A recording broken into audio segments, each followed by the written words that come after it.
After the races had been held and the prizes given, Aeneas said, "Now, anyone who has a fighting heart and fortitude, step forward. Put your hands up for the encasing high." Isn't that right? Yes, yes. He set a double prize then for the boxing, a bullock for the winner, dressed in gold, and a snowy wool, a sword, and a choice helm as comfort for the beaten man. Straight away, without an instant's pause in his huge power, Darius got up amidst the murmuring crowd. The one man who had held his ground with Paris, the man too, who knocked out the champion Butes. Beside the burial mound where Hector lies, Butes, a giant boxer, bragged of coming from the Bavarian tribe of Amicus. But Darius stretched him half dead on the sand. So powerful, the man reared up his head for combat, showed his shoulders' breadth, his reach with left and right threw punches in the air. Who would fight him? As we can see here, we have just in a clip of Darius coming up in his Dodge Charger. It seemed to be a very intense fight, I must say.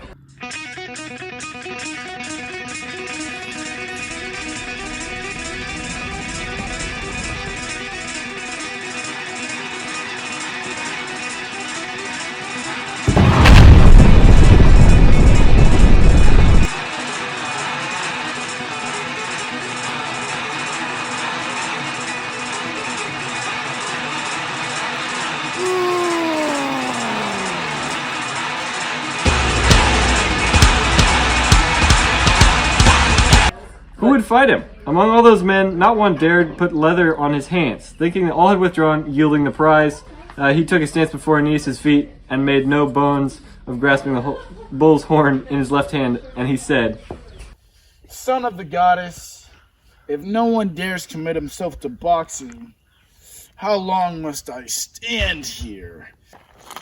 How long must I properly be kept waiting? Say the word, and I lead off the prize."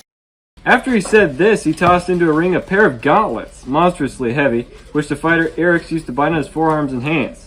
Hard rawhide, you know. The crowd looked on amazed. So huge they were.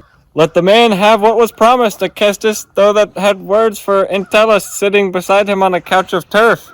Entellus, what price now in the old days were you our strongest fighting man? You sit here so meek and let a prize like that be carried off without a fight? Were now our god Eryx, whom you call your teacher, be let down in the end? What of your fame through all of Tanaka and the booty hung about your hall?" All 7 oxide barred with leather and iron, so to stiffen them. Yeah. Darius himself stared more than anyone and moved away, reluctant for a bout. Meanwhile, Aeneas' great-souled son picked up and tried the gauntlets, turning their rolled weight up, this way and that. The veteran Entellus. He spoke in a deep voice, I tell you. A really deep voice. Really deep. Yep. Okay. "Not that of the love, of honor, or petite, for glory have given away. Beaten by fear, I'm slowed by age. My blood runs feebly now without heat, and my strength is spent. My body is muscle-bound. Had I that youth again that I had once, and that this arrangement fellow counts on, I would need no setting on, no prize, no pretty steer to make me meet him. Gifts don't concern me. He faced the great outsides, and in these I used to fight, while hotter blood sustained me, and the age had not won as yet or scattered snow on my brows. But if this Trojan, Darius, refuses our equipment, if Aeneas, in fairness, so decides, and my proponent, Acestes, nods, we will equalize the fight.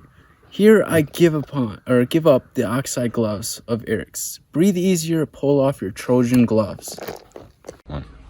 He threw the double mantle from his shoulders, bared up his great arms and legs, and threw all bone, and took his stand, gigantic, in the arena.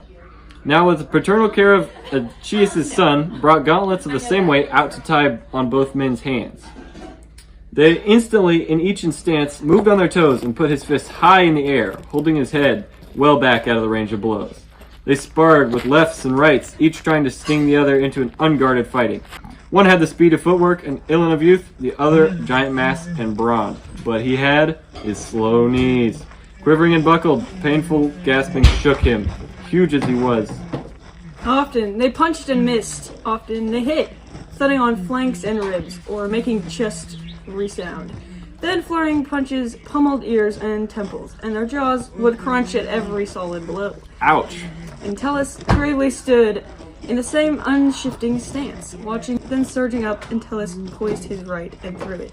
But the other, in his quickness, saw the blow descending, and just in time, slipped out from under. All Entellus' force being mighty spent on air and his own impetus, the mighty man fell mightily to the earth. We have a clip of this right now.